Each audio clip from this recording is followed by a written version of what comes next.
So in this evening's lecture, I will focus on three aspects of the dream that may be elicited from Kabbalistic and Hasidic sources. One, the portrayal of the dream as a text. Two, the dream as fictional truth, that is, the truth whose truth it is to be false. And three, the dream as what I call an event of self-nullification, or in Hebrew, bitul hayesh. Okay. So let me begin with dream as text.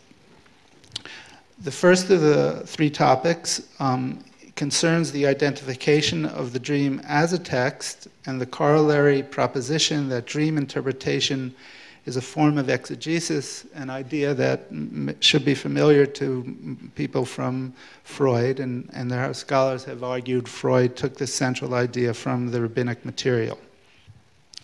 So the key saying in the Babylonian Talmud, which appears in Brachot 56a, is that presents this idea is Kol chalamot holchim achar hapeh, all dreams follow the mouth.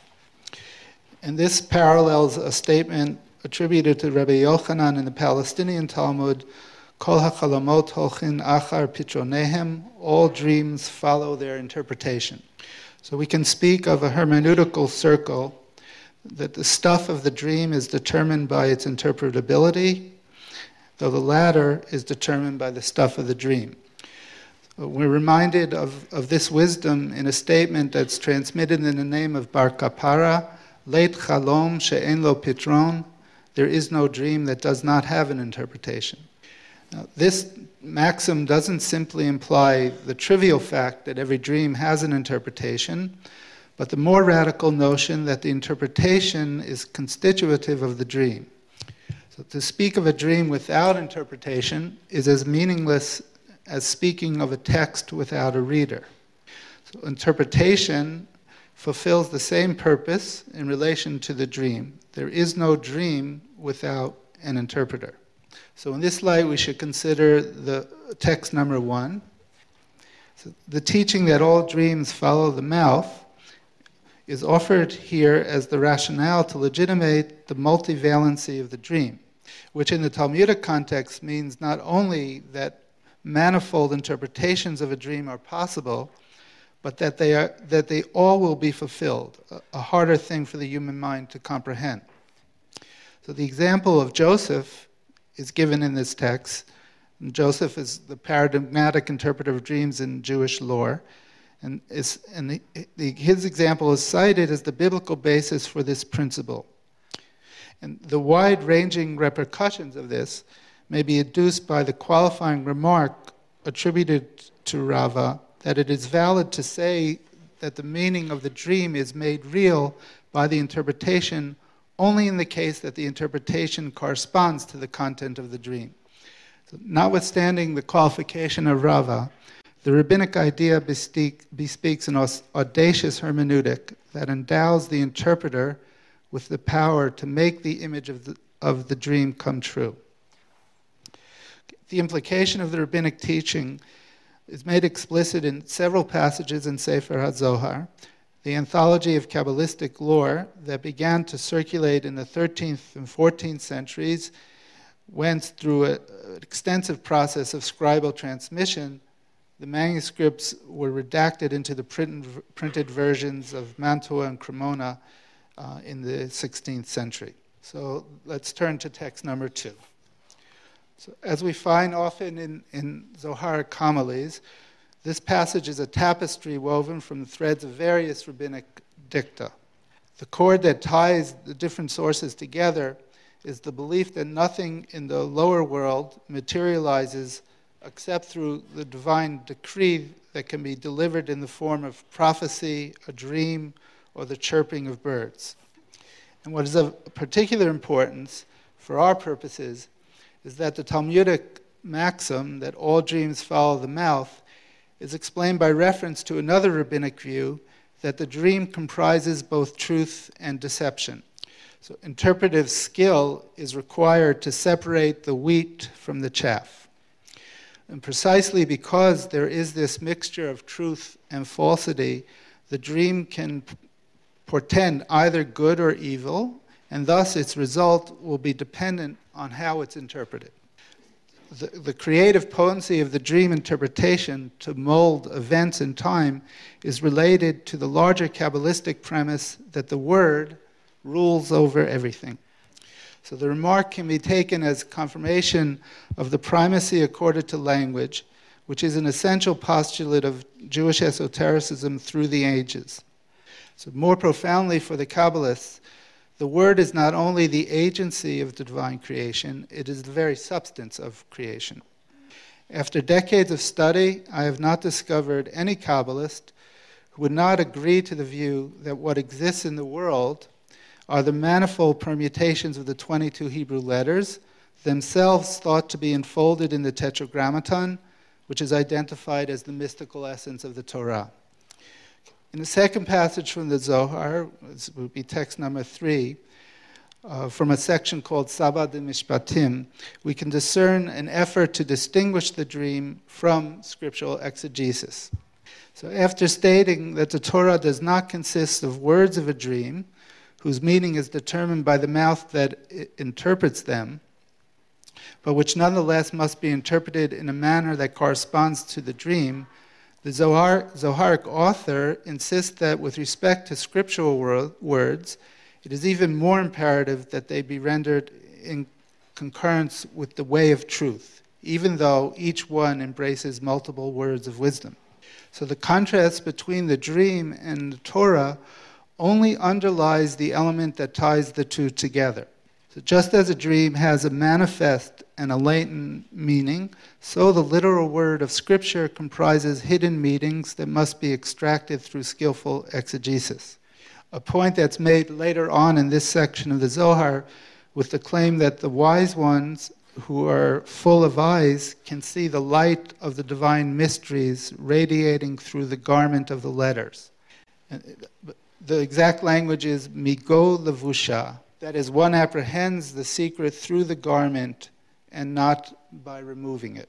Okay, now I'm going to skip a number of texts that deal or try to contrast dream and prophecy, and most of them are based on the rabbinic idea that the dream is 1/60th of prophecy.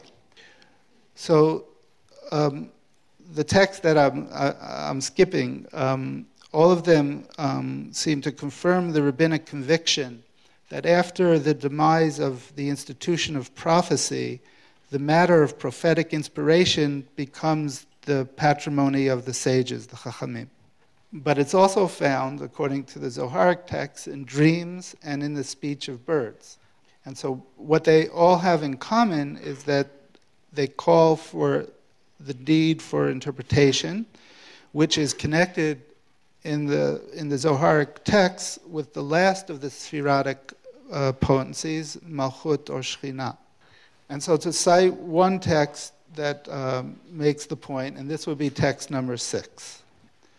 So now I'll have to fill in something from the text that we skipped, that the place of the dreams is actually below the realm of the Sefirot, and it's attached specifically to the angel Gabriel.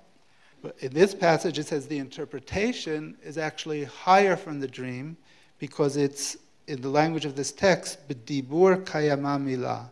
The matter is established or fulfilled by the word, and again here the word is a technical reference to the last of the Sefirot, the Shekhinah or Malchut. Yeah. So here we see the profundity of the idea that the interpretation is actually higher than the dream itself. And this is the esoteric import of Joseph's response to Pharaoh, to Pharaoh's cupbearer and baker, Le'Elohim Pitronim. So the explication of dreams draws its efficacy from the gradation to which the name Elohim is assigned, which is again the 10th emanation or the Shekhinah. Okay, now I want to turn to the second theme, dream as fictional truth. And the key text from the Talmud, which is the basis for this idea, is a teaching attributed to Rabbi Shimon ben Yochai and transmitted in the name of Rabbi Yochanan. Just as wheat cannot be without straw, so there can be no dream without nonsense, or Dvarim Petelim, text number 9. The prophetic text that's being interpreted in the Talmudic passage is Jeremiah 23:28, which seeks to establish a clear boundary between the true reception of the divine decree and a false dream. That is, the former is compared to wheat and the latter to straw. The rabbinic interpretation presumes that the verse instructs us that every dream is composed of straw and wheat, truth and untruth. And this Talmudic dictum is adapted in several passages in the Zohar, and I've translated 2 of them, text number 10 and 11. So one can detect 2 principal interpretations of the rabbinic maxim that there can be no dream without nonsense in the Zoharic homilies, either that some dreams are true and others are false, or that there is no dream that is not a mixture of truth and falsity. So in the passages that were read, there is an echo of both explanations, but the predominant drift seems to stress the latter option, which, if you recall, was the intent of the Talmudic tradition attributed to Simeon ben Yochai. So in the first passage, or text number 10, the mixture of truth and falsity is related to the idea that dreams are consequent to the interpretation of the mouth. Since the dream contains both falsity and truth, it can be either true or false based on its interpretation. In the second passage, or text number 11, a distinction is made between worthy and unworthy souls. The dreams of worthy souls, personified by Daniel, are exclusively truthful, whereas the dreams of unworthy souls comprise both true matters and false matters. And we're told additionally that the false matters are imparted by demonic forces. I think a more interesting dimension of this Kabbalistic reinterpretation of the rabbinic tradition can be elicited from a passage from the Sefer HaNikud by Joseph Gigatilia, who was a Spanish Kabbalist with close links to the Zoharic compilation. And this would be text number 12. So every dream is a fusion of vain matters, right, and truth.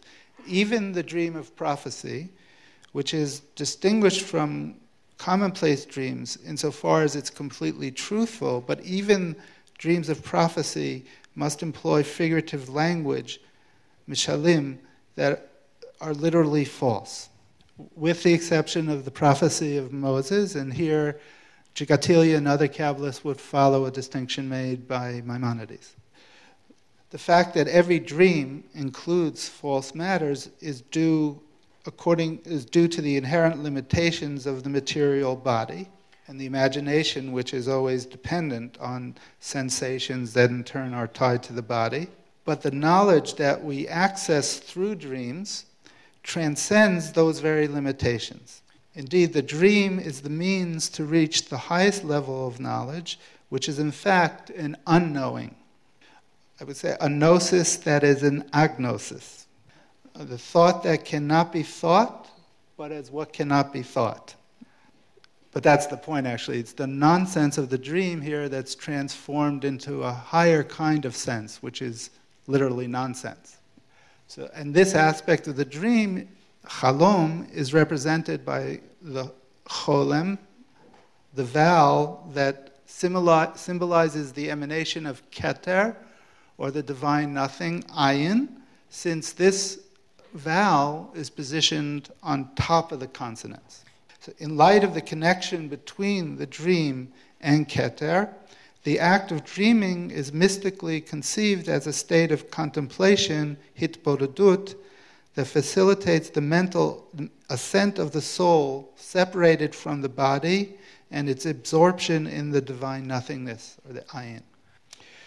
As Gigatilia emphasizes, this contemplative ideal, again, hitbodedut, is related to the rabbinic teaching that there is no dream without false matters, insofar as the source of the dream is keter, the place in the divine where opposites coincide. So there is no truth that is not at the same time untruth, and no untruth that is not also at the same time truth. Yeah, so Keter is the uppermost of the 10 Sfirot, and it's characterized by a coincidenti oppositorum, a coincidence of opposites. So there's no more distinction between left and right, white and black, good and evil. So just as Keter is characterized by this state of coincidence of opposites, in the state of conjunction or dveikut with a divine nothing, the dreamer is endowed with the capacity to turn one thing into its opposite. And the two most important activities which encapsulate this are, from the human perspective, teshuvah, repentance, and from the divine perspective, forgiveness, because both have the power to transpose judgment into mercy, and therefore Keter is called by Jigatilia Olam Shekulo Rachamim, a world that's completely merciful. So the point is made clear in a comment, this would be text 13, which is transmitted in the name of Pinchas of Koretz, who was a close companion of Israel ben Eliezer, the Baal Shem Tov, or the Besht. It was text number 13. So the use of the philosophical notion of Heilig matter is meant to underscore that the dream originates from the void, wherein everything possible is actual, because what is actual is nothing but the possible. And translated psychologically, this image denotes that the annihilation, the bitul of the dreamer's self, and the assimilation of the dreamer into the infinity, where it is no longer possible to differentiate between opposites like truth and untruth. So consequently, the dream, we could say, is the supreme mode of knowledge, which is the absence of knowledge, or an unknowing that destabilizes the distinction between sense and nonsense. Okay, so now I'm going to turn to the third theme, which we've already touched upon, the dream as the unio mystica and a prolepsis of redemption. And to illustrate these ideas, I'm going to turn to the teachings of Chabad, Lubavitch, and particularly the teaching of the Alter Rebbe, Shner Zalman of Liadi. I choose Chabad not only because I'm in Russia, but I do think that this literature preserves one of the more sophisticated accounts of the nexus between imagination, dream vision, nocturnality, exile, redemption, and mystical annihilation. Okay, so the first passage is from Torah Or, this will be text 14, which is an anthology of Shner Zalman's homilies on Genesis and Exodus, which was compiled by his grandson Menachem Mendel, or better known as the Tzemach Tzedek. The text appears in context where Shner Zalman is trying to explain the dreams of Joseph. Okay, so the opening verse from Psalm 26 forges a connection between the hope for redemption, the restoration of Zion, and the act of dreaming. But as we're quick to learn, the dream is also aligned here with exile, since the latter is depicted metaphorically as sleep, and dream occurs during sleep. During sleep, the intellectual faculty, which is marked as the faculty that distinguishes one thing from its opposite, retreats, and the imagination, which is characterized by the tendency to combine one thing and its opposite, dominates. In the continuation of the passage, Shner Zalman offers a further clarification of this combining of discordant images that is central to the dream. Using the symbolism of Lurianic Kabbalah, the nature of exile is described as the spark of the soul, the pneumatic spark, being enclosed in the garment of the body. But the imprisonment of the soul in the body is necessary for the soul to carry out the drama of liberating the sparks through an act of purification. Now, despite this characterization of the material world as a place where the soul is trapped and needs to be redeemed, it's important to emphasize that for Chabad, as for other Hasidic masters, the overcoming of the body is achieved through a transformation of the body rather than its obliteration. So, now, this basic tenet of Chabad, which is a specific application of the doctrine of avodah b'gashmiyut, which is often singled out as the distinguishing element of Bechdin Hasidism, is expressed by Shneir Zalman here in his insistence that even one enwrapped in tefillah, the love of God of necessity is realized through the love that one enacts with and through one's body. So to appreciate this, we should remember that Shneir Zalman distinguished two kinds of worship. The first is a form of ecstasy or hitpa'alut, which he designates as ahava rabbah, the great love, that is so intense that the heart cannot contain it, and therefore the soul yearns to leave the body. And the second is a form of ecstasy that can be contained by the vessel of the heart, and its primary purpose is to draw down the divine overflow from above into the material world, which a theme that is repeated in Chabad over and over again by the phrase diraba tachtonim, to create a habitation for God below. So worship consists of two phases: self-annihilation, bitul hayesh, that results from the conjunction of the soul to the infinite light, and the drawing down of the light through the fulfillment of Torah and the ritual commandments to sustain the cosmos. So from a chronological perspective, you could say the latter is consequent to the former. However, from the perspective of the incorporation, the hitkalalut of all things in the infinite essence, the atzmut ein sof, the two must be viewed as expressions of a single phenomenon. And so it's from that point of view that worship is compared to the dream, for it too partakes of the paradoxical collusion of polarities or opposites. Only one divested of corporeality is in the position to sustain the corporeal. So despite the negative characterization of the dream and its connection to darkness and exile, it's by means of the dream that one can attain the mystical state of integration in the infinite, or disintegration, in which all difference is overcome. So the propensity of the dreaming imagination to combine opposites is the psychological analog to the ontological coincidentia oppositorum, or what Chabad masters refer to as the great mystery of two opposites in one subject, shnei hafachim b'nosei echad. And the ultimate expression of this shnei hafachim b'nosei echad is the realization that the material world is really nothing but the light of infinity. So the finite is the infinite. So, and this anticipates the messianic moment. As you know, there's a lot of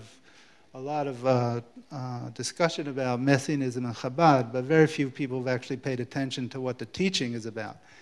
And so what it is about is the gilui, the disclosure, the revelation of the light of infinity in the material world, which is to say the realization that the world is the manifestation of the infinite. Right. So repeatedly in the Chabad masters, they speak of the Messianic moment as a disclosure of the essence without a garment.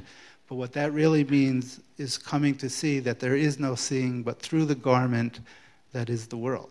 So that's why the seventh Rebbe repeatedly said that in the Messianic movement, it will be revealed that matter is higher than the soul. So back to the dream. It's emphasized that the dream is rooted in the supernal perimeter, the makif elyon, which is the aspect of the Godhead that precedes the vision into binaries, or technically it's called the place of equanimity, hashva'ah, where opposites coincide. Now, we've seen that in the Zohar already, the dream was characterized by this mixture of what is true and what is untrue. And this is underlying Shneir Zalman's emphasis that the dream has the power to combine discordant images. And support for this can be elicited from a comment offered by the sixth Lubavitcher Rebbe, Yosef Yitzchak Schneerson of the Ra'ayatz. This would be text number 17. So, prima facie, the final assertion is rather startling, since it implies that prayer, like the dream, is a compound of truth and deception. But how can this be? So to grasp the secret, we have to recall again what I said previously, that for the Chabad masters, the highest rank of worship is the complete eradication that ensues from the worshiper being bound to the infinite light. This nullification is so absolute that not only the worshiper, but worship and the worship too are annihilated in the total disintegration of all being and non-being, in the void that is the essence, what is designated as bitul hametziut, which is even higher than bitul hayesh. So just as the truthful elements of the dream are connected with what is patently false, so too in the matter of worship in the exilic state, one's continued sense of autonomy as an embodied being in the finite universe, thought to be independent of the infinite divinity, is a dissimilitude. So in the formulation of the Rayats, the dream is the deceit that dissimulates as truth, sheker nidmeh la'emet, as opposed to the deceit that covers the truth, sheker mechaseh al ha'emet. So just as the dream is this highest form of agnosis, because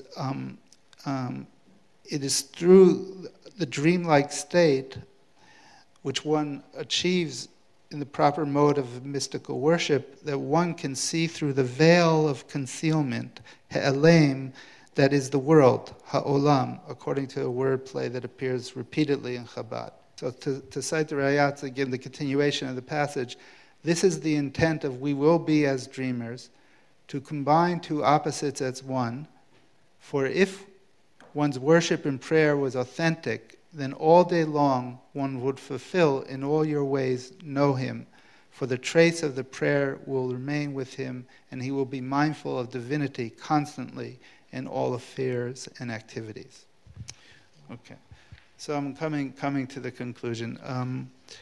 So judged by reason, the dream is the most impossible, literally the impossible of the impossible, since it occasions the manifestation of the essence, the gilui ha'atzmut, that is essentially beyond manifestation.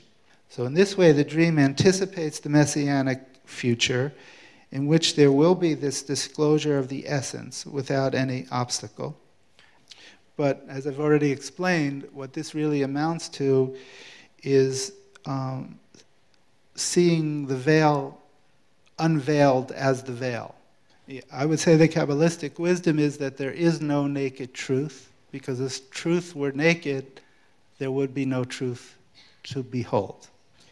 And here I would see a very close resemblance to the Kabbalistic wisdom and Sufism, where it's repeatedly emphasized that the object is to clean the heart so it becomes a mirror in which the truth can be seen without a veil. But the true depth of that wisdom is to see without a veil means to come to see that there is no seeing but through a veil. So by way of summary, we can say that the dream imagination is privileged as the way to reach the unknowable and unnameable essence, as it is the mental faculty that combines opposites and thus points to the mystery of equanimity, or the state of indifference wherein opposites are identical. So that the highest level of consciousness is a kind of removal of consciousness, which paradoxically occurs when the mind is in a state of sleep and there is no consciousness. So through the dream, the schism or the gap between sleep and wakefulness and exile and redemption is finally transcended in the luminal darkness, wherein the disparity between dark and light is no longer operative.